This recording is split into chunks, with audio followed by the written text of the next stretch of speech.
had to sacrifice their lives for country even after independence in 1947. म्हणजे थोडं वाईट वाटतं. ती बोलली की वॉर जेव्हा पण होतो तेव्हा खूप अशा सोल्जर्सची त्यांच्या लाईफ सॅक्रिफाईस होऊन जातात आणि आपल्या इंडिपेंडन्स नंतर सुद्धा असे आपल्याला वॉर्स लढावे लागले आणि लाईफ सॅक्रिफाईस करावे लागले Indian soldiers. Very good. Like the national war memorial extremely important.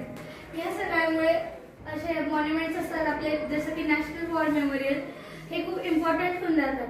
So that we should never forget the cost of freedom. आणि याच्यामुळे आपल्याला कधीच म्हणजे किंमत फ्रीडमची ती विसरायला नाही पाहिजे. We are aware always of pain and horrors of the war. आपण नेहमी सतर्क असतो की वॉर झाल्यावर किती पेन आणि हॉरर्स होतात. We learn that each brick of memorial is called a tablet. आपण हे शिकलो की जी मेमोरियलची प्रत्येक ब्रिक आहे ती टॅबलेट आहे. And it bears the names of soldiers who fought for India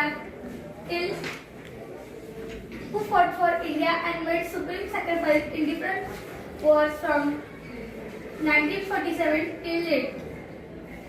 म्हणजे जे त्या ब्रिक्स आहेत त्याच्यावर सोल्जर्सचे नावं लिहिलेले आहेत जे इंडियासाठी लढले आणि सुप्रीम सॅक्रिफाईस केला आणि वेगवेगळ्या वॉर्समध्ये 1947 पासून तर आतापर्यंत.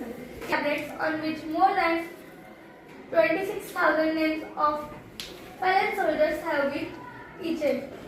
आणि या सगळ्या टाईल्स टोटल 29,000 आहेत आणि त्यांच्यावर 26,000 पेक्षा जास्त सोल्जर्सचे नाव लिहिलेले. गुड.